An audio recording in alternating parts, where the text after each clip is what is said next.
Hello, and welcome to our second panel here at SCG Con Summer 2019.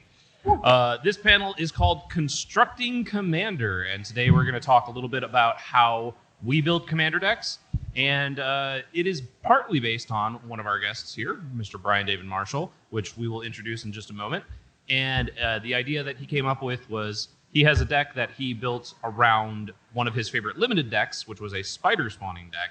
And how would you go about changing one of your decks that you really enjoyed in a format like standard or modern or limited into a commander deck so that you could play it whenever you want? So, Brian, why don't you introduce yourself? Hi, I'm Brian David Marshall, Pro Tour Historian Emeritus, a title I have made up. And, I play Commander, and one of my favorite decks is Sidisi Brood Tyrant deck. That is something that came out of Marshall Sutcliffe and I talking about how we wanted to build a deck where our commander was the card spider spawning, right? And so we tried to figure out how we would do that. You know, obviously you could just say, I'm just going to play and spider spawning is my commander. But we didn't want to do that. And so instead we found a good commander that sort of fit into that strategy in Sidisi, like lots of graveyard churn, and then built a deck. And the deck is very, very faithfully the spider spawning deck from the Innistrad limited format. I've got Runic Repetition and Memory's Journey and Gnawed of the Bone and Mulch and all of that stuff in there. So. Very nice. We also have with us today Gavin Verhey. Why don't you tell us about what you do at Wizards of the Coast? I mostly get into a dunk tank. Yeah, that's what's happened today. Yeah. That's why I'm soaking wet up here on stage. There's a great SCG con dunk tank here. So if you want to knock the guy that made Reflector Mage into the a nice pool of water, I'm the guy. Was it a nice pool of water, or was it a freezing cold pool of water? All I'm saying, if I got hypothermia, I'm thinking out a lawsuit. So I'm a senior game designer and product architect at Wizards of the Coast. So I come up with not only the cards that we make and design a lot of them, but also our various products as well. But in addition to all of that, I'm kind of the commander guy in R&D. Everyone has kind of a role, and on my team, I'm kind of the guy that's been pegged to overlook the whole commander format, figure out what our plan for product releases should be, what kind of ideas we should be going for with the designs, and sometimes you got to make really sweet themed decks to make it all happen. So this is right up my wheelhouse. Plus, like, my top three things are like games, theming things, and making lists. And so the fact that I get to do all that right now is fantastic. All of it at once. Yeah. And then finally we have Sheldon Menery. And why don't you introduce yourself? Hi, I'm Sheldon Menery. Am I on? Hello. Not getting any audio? No. Testing 1, 2, 3. Can you test the next Not the first time I There you go. shared a microphone with Brian. Test. Oh yeah, I'm on. So I'm Sheldon Menery. I'm the creator of the form. Nope. Still nothing. Am I on? So anyway, Great. my name's Sheldon Menery. I created the Commander format. I need a title that I just made up. Like target for all your Commander hate, I think was probably my best title. I haven't engaged in the exercise that Brian did until we started talking about this panel. And then it was like, well, what? Did I ever do that? Or then how would I do that? And Eldrazi Conscription certainly would have That's up there, yeah. would have been up there. How many commander decks would you say you've made lifetime, Sheldon? If you were Lifetime? How many different commander I decks? currently have 48 built, so 150 to 200. You know your way around a 100-card deck, that's for sure. Yeah. It's a sickness. Yep. And then finally our late addition here. Yes, sorry. I thought you were still taking your turn, Jeremy, so I thought I had some extra time. Yeah, that's true. Yeah. I'm Justin Parnell. I am known, I guess, for the Commander versus series, which is why I'm on this panel. I'm also the acquisition manager at Star City Games, so I have bought more Commander decks than I've made, but I believe I've still made a lot of Commander decks. Probably. I think we're getting close to 150 on Commander versus. Well, I think we're getting close to 200. Is it 200 almost now? Yeah. Yeah. We got an arms race down there. Who's going to end up do. with more decks? Sheldon, you gotta get building. Yeah. Yeah. I need something to aspire to.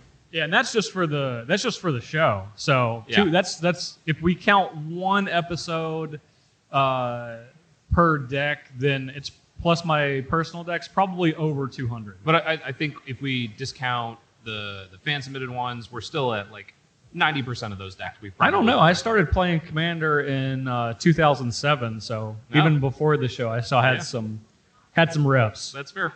I've built 5. I just finished my 5th today. It's Astrid, is that right? Yeah. Oh yeah. What are the 5? You can probably name them all in one hand, right? Yeah. Yes, this one. My first was Momir Vig, Simic Visionary, which is just my love of all things Simic, and it's actually really, before CDC, is also really inspired by Drought. This was how Sheldon and Ron Foster tricked me into playing Commander. Because I was not into it. It wasn't just not something that I thought was interesting for a long time. And then Ron's like, hey, we really need someone to play. Could you just play with my Moomir deck? And then I was like, sure, I'll play. And then I'm like, spitting imaging a Yavimaya Elder and sacking the token and getting 2 lands and using one to retrace my copy of a Yavimaya Elder. And I haven't looked back. So I built a Moomir deck, which is like my love letter to all things Simic.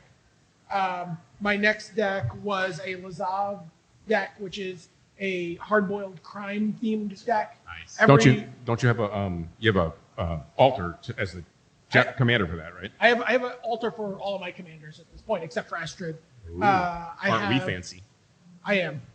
Well, that's why I only have 5. I can't. Klug has gone through the roof. I can't afford more commander decks. I have the Lazav deck. I have a Sidisi deck, which is the Spider Spawning deck. I have a just random kind of green-white loner deck that the commander changes all the time for people to be able to play with. But then I just built the Astrid deck, which is the first deck I ever really saw as a coverage reporter.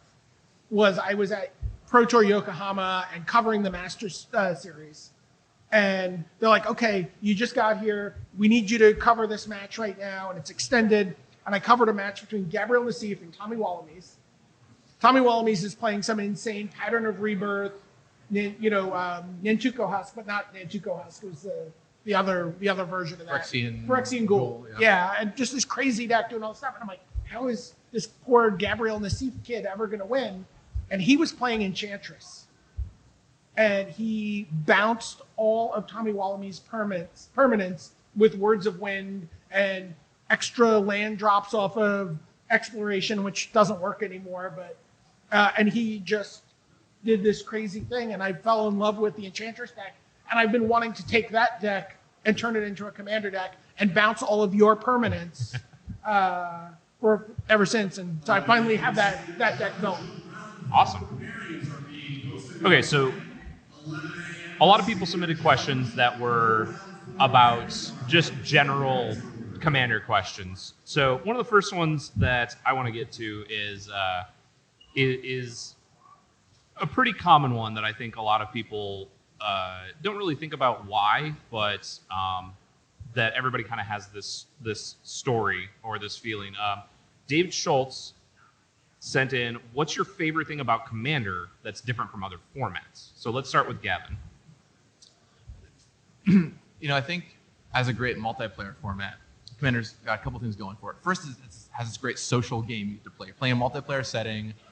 If your deck is weaker than someone else's, it's fine because you can all work together to take out the really strong player. It's fun and different every time. You have a lot of variance in your deck. But the key and the heart and the soul of Commander to me, and I think why it's actually taken off and done so well, is the namesake, the Commander. The fact that every legend you see is an idea for a deck you want to build around. And whenever a new set comes out, the first thing a lot of Commander players do is comb through for all the legends. Okay, I want to build a Urza or Yawgmoth or Sisay or whatever, right?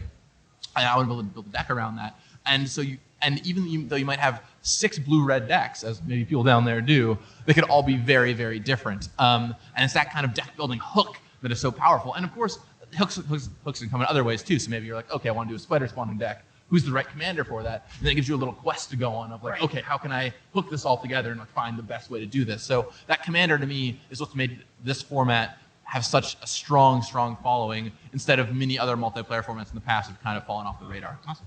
Brian? So one of the things that's amazing about Magic is that you get to play with new cards all the time, right? I love Limited. Every few months, new cards come out. We get a new draft format. Standard rotates. Modern changes. And that's awesome, right? That's kept me playing Magic every week for more than a quarter of a century at this point, right? Like I'm always playing, and that is great.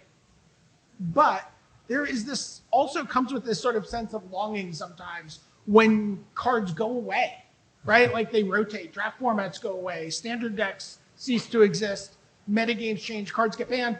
And Commander for me is this snapshot of these parts of Magic that I've just loved unreservedly, right? This is always what it is for me. I always want to, it's one of the reasons I always want to build my decks. I don't really love buying a Commander deck because I want to build a deck that looks backwards at my history playing this game and puts all of my favorite cards in there and somehow manages to take what's always starts out as a pile of 200 cards and gets it somehow down to 99 cards that all have a story for me or a hook or a memory. And that's really what makes it special with me. I will go with nostalgia over power every single time. Yeah. Agreed. It sounds like you get a bunch of love letters almost. Yes. Everyone is a love letter or something. That's my Momir deck for sure. Yeah. All right. Sheldon? Well, when you first asked the question, I was going to say commander damage because it's a unique feature of the format.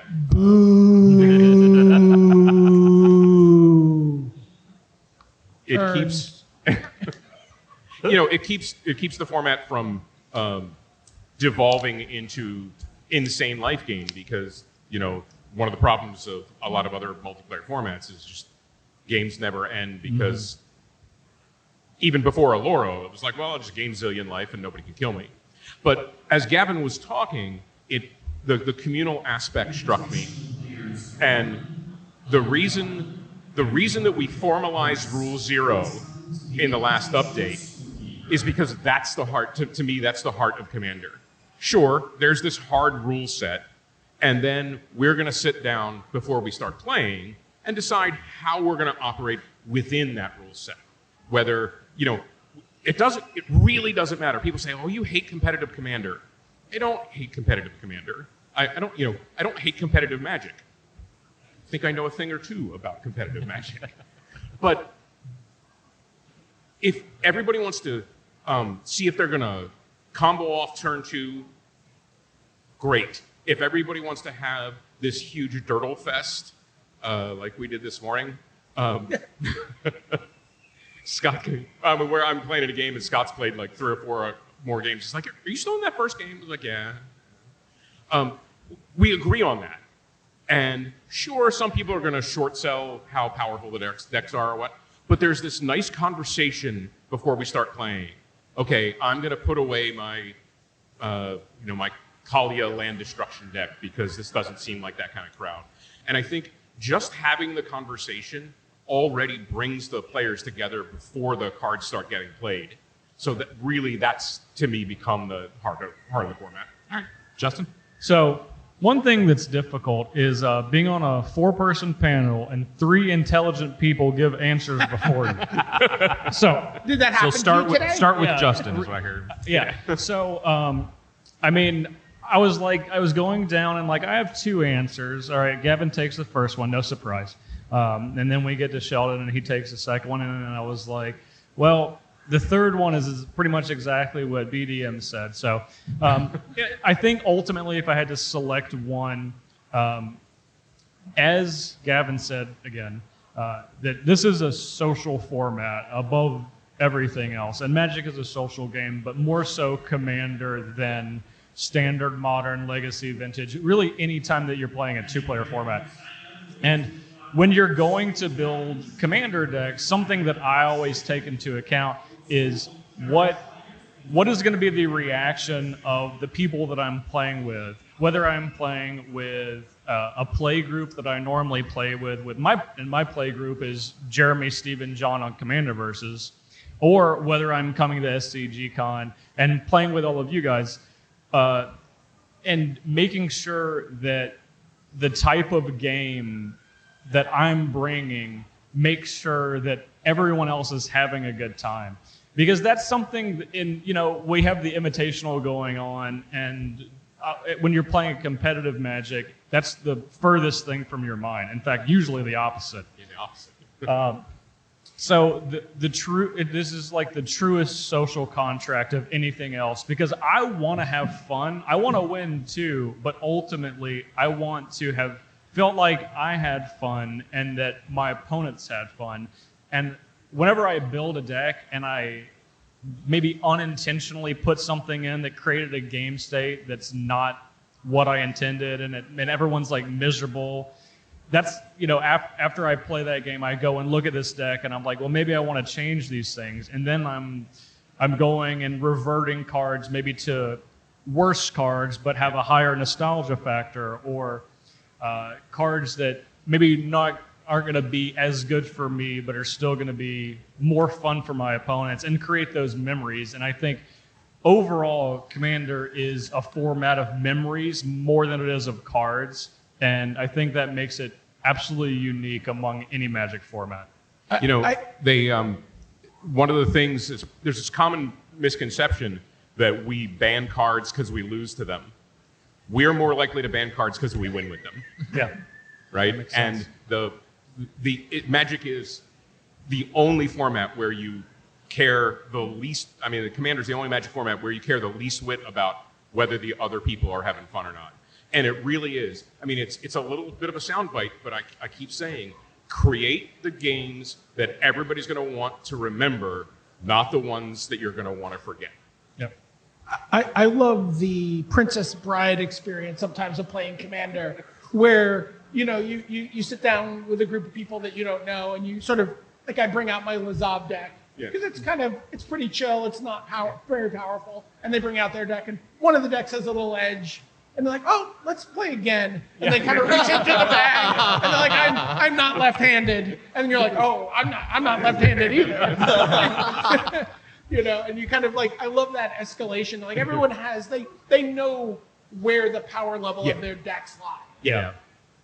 All right, so the next one is one that comes from David Thompson, who asks, assuming the card support is there, what type of theme, like tribal, mechanic-based toolbox, is the most challenging to build around and make a deck that is fun and fresh? So this time we'll start with Justin. Okay.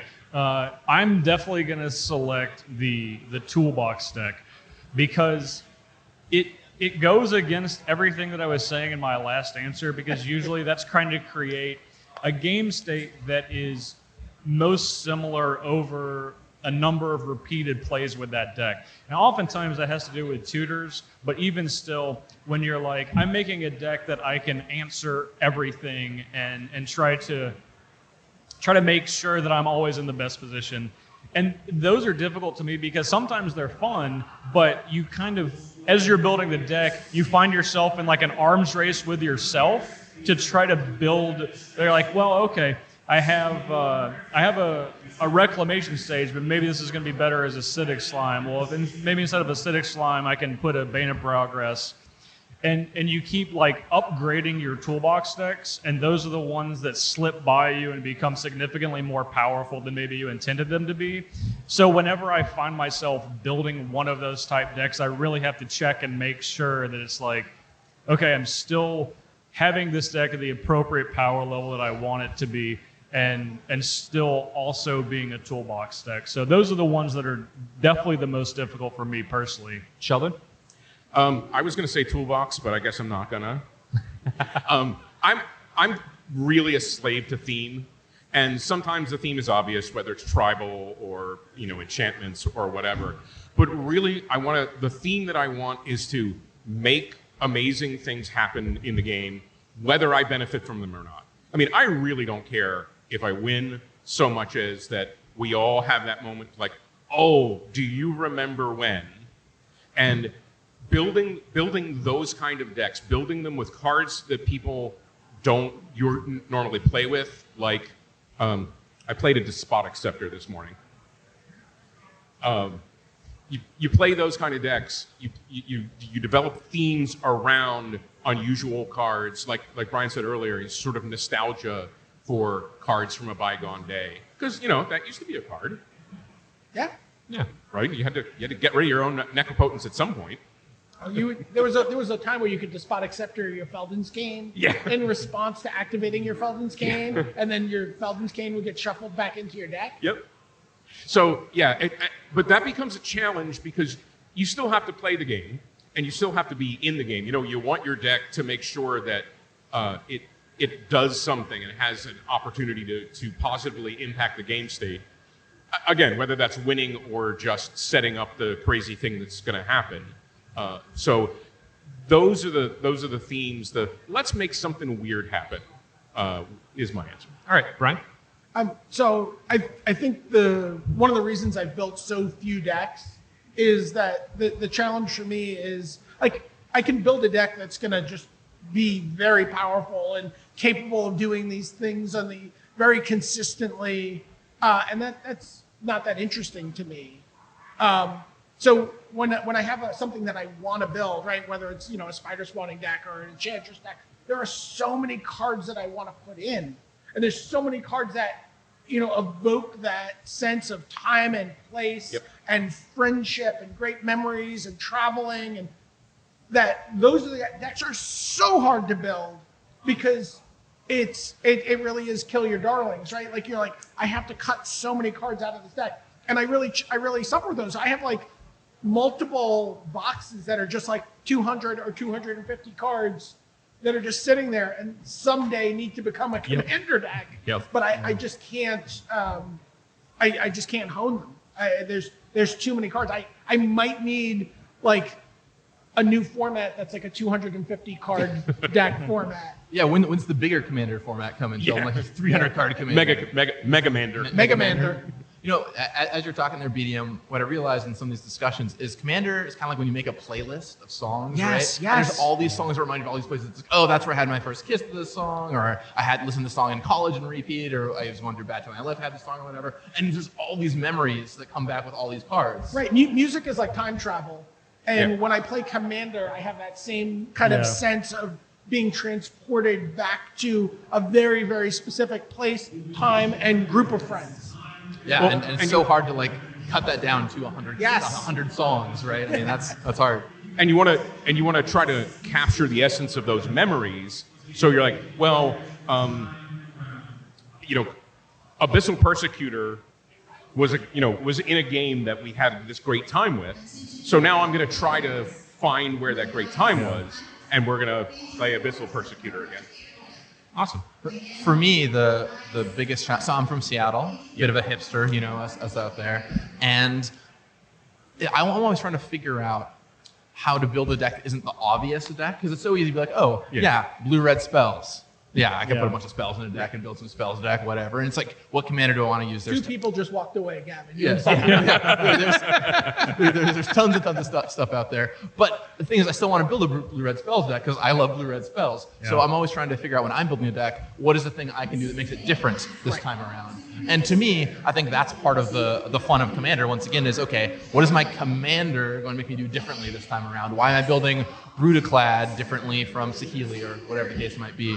And so finding that niche is important. And when we're designing cards for Commander, one of the big things that I do now is look for, how is this different than other commanders? I don't just need the sixth blue-red spell commander that exists. Let's find a new way to make this interesting and exciting.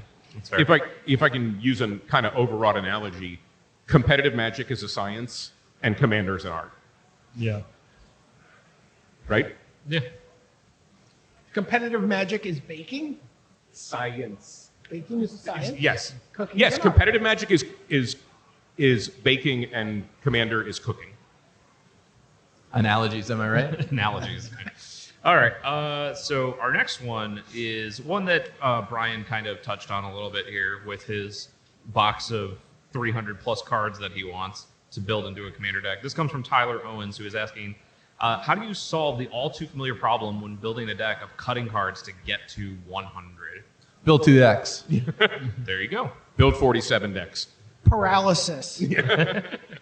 Which I really want to put in a deck. I love that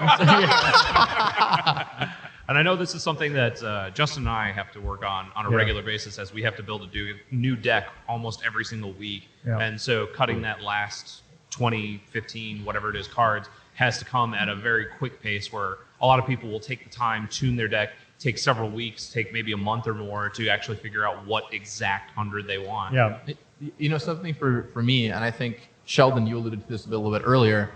So in R&D, we always say restrictions breed creativity, right? And if you have too many cards to work with, you can always try adding another restriction on yourself to help cut it down. That's where when Sheldon's talking about, hey, I love building with themes in mind, maybe you're trying to build your spider spawning deck, but now you're trying to do it only with commons and uncommons. And you're like, okay, all right, new level, what can I do with this? And you know, or you're trying to build a thing that's only old card frames. Or I don't know, you pick a random theme and see what you can do with it. Card names that have K in them. Yeah, sure, there you go. Yeah. I have a friend who has I believe it's a Solkanar deck, and it's all white bordered. Oh yeah, that's wow. great. Yeah. Right, Kevin on, he has a deck, and it's just only white bordered cards, and it's a weird restriction because those white bordered cards are only printed to a certain point in Magic's history, and it's very limited. And then you also have your color restriction now, and so we've played multiple games now where he's resolved the Zur's Weirding, which is not a card I've seen show up super often in Commander, but and they've been really cool games. Yeah, one of the great things, is you just get to play so many weird cards in Commander, and restricting yourself even further will make more of those weird cards show up. Yeah. Do you ever play against that deck and you're in like a position where you're like, at least he can't get back this creature out of his graveyard, and then he's like, reanimate from Battle Royale. So let's for the question, let's go start with Justin, as I said, and then work our way down. How do you actually find yourself getting to that point of cutting down to 100? Okay, so you did kind of touch on it, that a lot of times when I'm building Commander decks, it's a deck I'm going to play exactly one time, which is frustrating often because when we're playing like on Commander versus, I might build a deck and then not see half of that deck or like a major theme in the deck. So what I have found myself doing is really identifying the singular theme that I want to do, and then I'm just going to cut, 20 or 30 cards that might be a secondary theme, and just add a bunch of cards that are lower power level but are going to be part of the same theme. So it is pretty much exactly what Gavin said. You just make a different deck. I'm going to take this chunk out of deck A and then set it aside, and I'm going to make a deck around that, and that's going to be deck B for a future episode. So I feel like I'm probably more disciplined than a bunch of people because I have to make so many decks so frequently. So cutting cards is not as difficult for me. That's also because I know in a week or 2 weeks or a month, I'm going to get to build a deck with that exact theme. So it's a lot easier on my side. Yeah. Sheldon? So I learned my lesson a long time ago, and when I say that, I mean, like 2006, where I was like, well, I want to build a deck like this, so I just went to the card collection and started pulling cards out. And when I got back to my desk, I had like 300 cards. And I'm like, well, now I'm going to have to put 200 of these cards back. So ever since then, every deck I design is on paper first. And I've just, I spend my time with Scryfall and my theme, and usually, looking at the most recent sets, like, all right, I haven't played this card yet, let me do that. But then it's just get to a card count and quit. Like, all right, I have 50 cards now, plus the 37 or 38 lands, so I got 12 more cards or 11 more cards that I can choose, and it's find those 10 or 11 and literally just stop. Yeah. Don't second guess myself, don't go back. Now, maybe in play, it'll come back out. It's like, this card is not as good as I thought it was. But then, you go fix it. But it's really just tell yourself you got to quit. And for addicts like us, it's hard. Yeah. Sure. I actually subscribe to like a baseball management theory. I like to have a deep bench. Right. So I'll usually have, get down to about 125, 150 cards. And I'll take 20 of those cards and I'll keep them in the same box with the deck, especially as the deck is new. And then as I play and as I have good or bad experiences, or even too good experiences with certain cards. Cards will come out and other cards will find their way in. Also, never forget that you can just cut a land. Yes. And throw an extra card in there. Well, that's the opposite of the Gavin strategy. I'm always like, I need to add more lands into my deck. Right. So, I mean, my answer is very much put more restrictions on yourself. And my favorite restriction that I've used now is I do what Sheldon does, where I map the deck out on paper ahead of time. But the restriction I give myself, and this is when I'm building personal decks, not for Wizards. When I'm building the new Commander release or whatever, I need to be a little more diligent than this. When I'm building personal decks, my new restriction is don't use the internet. Only cards that I can remember, I write down. I do that a lot too, because I build decks when I'm in the car a lot, and then just try to remember them. And if I forget a card by the time I get to a point where I can write it down, it's like probably wasn't good enough anyway. I hope you're not driving while you're doing that. Yeah, absolutely. 2 phones, 1 in each hand. I was talking about that nostalgia element. For Better me, it unread has to be a than lot dead. of cards that I own. Right. So I'll like sift through the collection. I don't have like a crazy exhaustive collection. I've had a store and I sold a lot of cards over the years, but the cards that I have are the cards that I love. So I tend to rely on that kind of pool of cards or cards that I've drafted. So, you just pull them all out and then you make it work. Right. So, finding that restriction. And then it's fun. You use your restriction, and then you play against BDM, and he plays some card from a million years ago. You're playing Sheldon, and he shows you the card Reap for the first time. You're like, oh, that card's awesome. That should go in, right? And then you take out some card out of your deck, and you go get a Reap, and you put it in, and then your deck evolves over time while you're thinking about it. And the new thing that you thought of is always the most exciting thing to put in your Commander deck. I guarantee you will find a cut for it. Whenever you see a cool card out there, it'll be like, oh yeah, I'll go find a room for that in my deck. You cut your land and you put it in. Yeah, well, I usually have like 3 or 4 cards that are going to just rotate out whenever the next set that supports multicolor, And so there's 3 or 4 cards in my Momir deck that will always just kind of go back on the bench and some new cards will come in. So That's more like a hockey roster than a... Yeah. All right, so to kind of get into the theme of the panel itself of how would you build a deck around this specific deck, either modern, standard, limited, or whatever, let's kind of go through a couple of different previous decks. One is actually a little bit more current. We'll start with that one first and go backwards. One of the big decks right now in Modern that's been making a splash and has actually seen a lot of play in Standard, not as much currently, but it definitely was a big hitter for a little while, a couple months ago, is it Phoenix? And this is blue-red, trying to play Arclight Phoenix, get it into the graveyard, play a bunch of spells, get those Phoenixes out there, and use that as a resource to get these creatures back from the graveyard. So, Gavin, as the blue-red spells player, what kind of stuff would you look to try and adapt that kind of deck into a Commander deck? Well, yeah, so the first thing I would look for is, like I said earlier, what I'm doing differently this time around. Why is it going to be different? It sounds like what you're trying to do here is turbo a bunch of spells in one turn, a little bit, right? And so if you're trying to get your Arclight Phoenixes back and revive it from your graveyard and play a bunch of spells in one turn, then naturally that's going to fit in really well with things like Storm. So start looking at Storm cards. And of course, you got to be careful because you don't want to become the combo player at the table. But what are the things that reward you for casting a lot of spells in one turn? What are the fun synergies you can set up with that? You're going to want a lot of cheap spells, cantrips as well, right, to trigger all that stuff. So you start thinking about, I might put cantrips in here. I'm going to have all these cheap spells to do stuff with. And then, maybe you start from there and work forward. Look at Gutter Snipe because you're chaining a bunch of cheap spells together. And then before you know it, you've got a blue-red spells deck that looks a little different from everything else. The big question to me, Jeremy, is what commander are you going to use? Yeah. And you have to figure out what direction you want to take there, because a thing like Mizzix, who is really, really good at playing your big spells, isn't necessarily what you want when you're playing a bunch of cheap small spells. So maybe instead you use, what's the dude that copies your spells off the top of your library? Melik? Melik? Yeah, maybe you want Paragon. like a Melik, right? So you can chain spells together that way or something. Yeah. Would you consider even breaking a little bit further and doing something like going into a Riku to copy your spells and things like that? Sure. Splashing an extra color? I always love splashing colors. You know what I will say to the previous question? The easiest way to figure out how to cut your commander deck down to 100 cards is play a monocolored commander deck.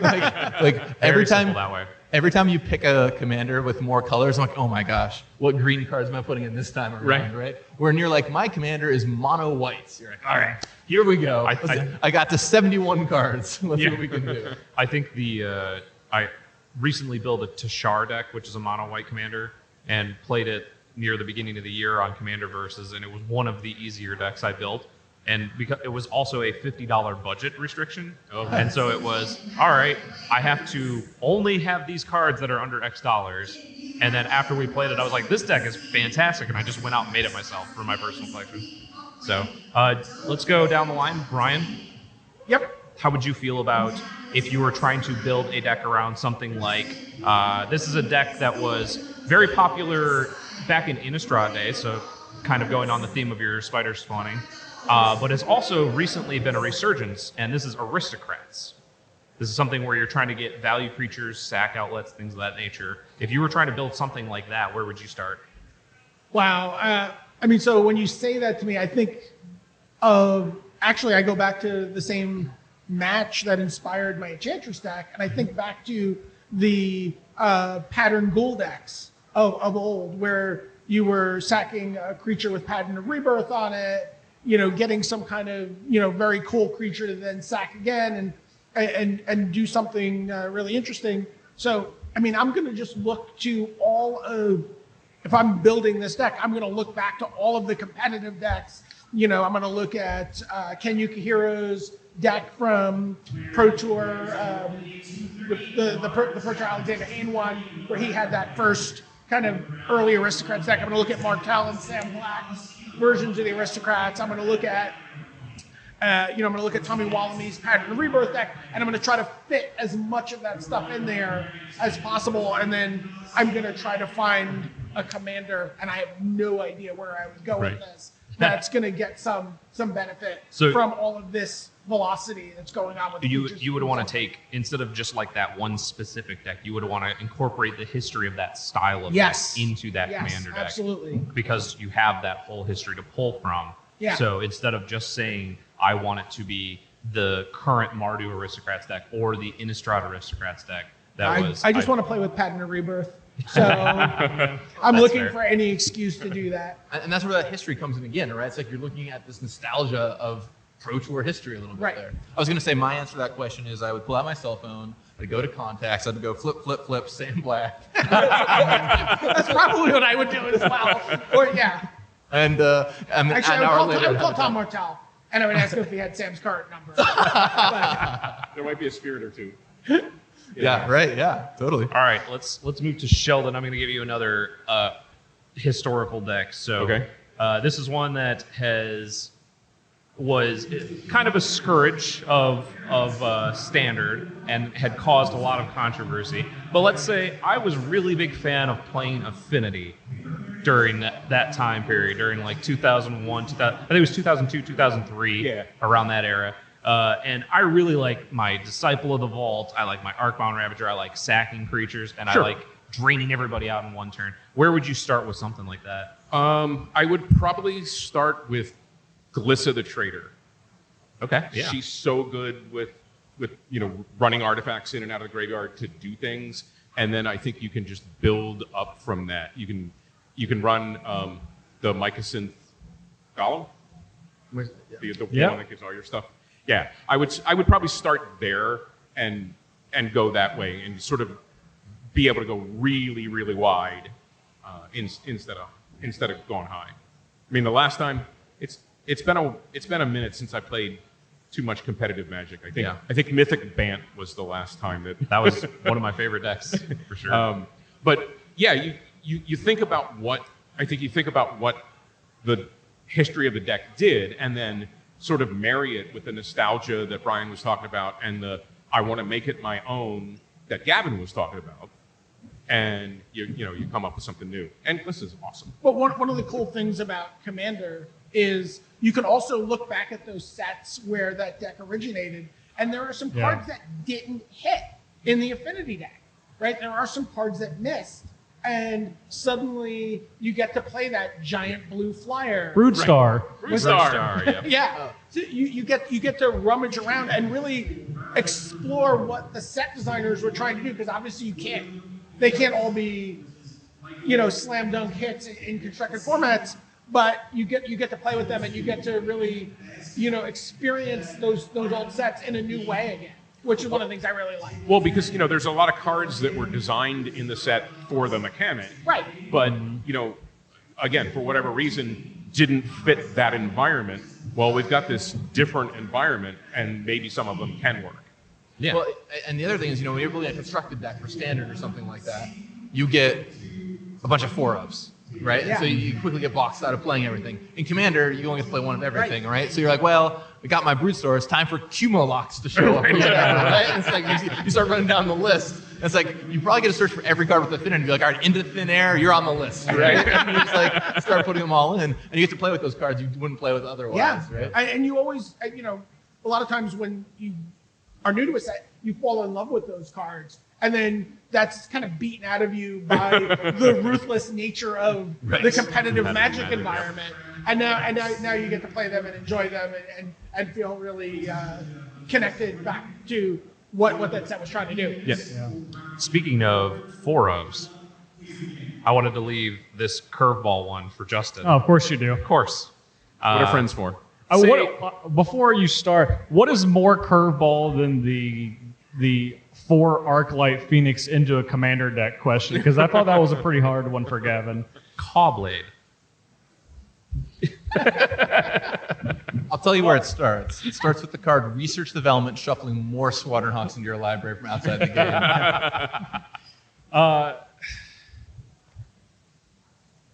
Well, one of the mechanics just does not work in the format, so we can just go ahead and just get Squadron Hawk just right off the table. Which Callblade, Jeremy? Are you talking about the blue-white Callblade, or are you talking about Callblade that had Deceiver and Splinter Twin? Was this the blue-white Yeah, one. yeah. Which one was this? Pre-New Phyrexia, post-New Yeah, Phyrexia? it was the blue-white one where you would just go get the swords and put them on the Squadron Hawks. All right. So then we're identifying one of the most powerful white cartridge commander already in Stoneforge Mystic. Yep. So at that point, you're probably just building an equipment deck, because that's the thing that you wanted to be doing, which is searching something up, putting a Sword of Feast and Famine, or even a Sword of Truth and Justice. Is that the name?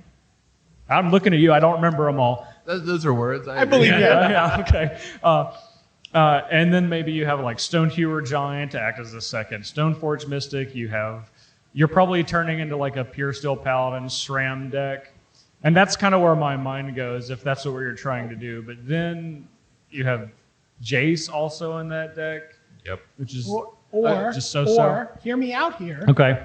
You could say to your friends, can I play with 4 Squadron Hawks Yeah. and 4 Howling could. Wolves and these other cards that Legion have this Conquistador. kind of what's that? Legion And Conquistador. Yes. And just, is this okay? And then build a deck that just is never going to win a match, but you're going to scroll rack and Sensei's Divining Top and maybe Jace, and just have Brainstorm and just have all of this incredible card drawing and just be really happy. Yeah, that's probably until a better someone gets answer. around to killing you. I right? Like, figured- you would certainly let your friends play with that deck Yeah. until it demonstrated that they shouldn't be able to play with I that assumed deck. that your answer was going to be basically what we say on the show all the That's time. what- which we is just do what we we just do want. what we want anyway. Exactly. Yeah. And you would have just But- put 4 Squadron Right, Hawks this in. is why it's okay for me to play with Fastmon in my Astrid deck, right, Sheldon?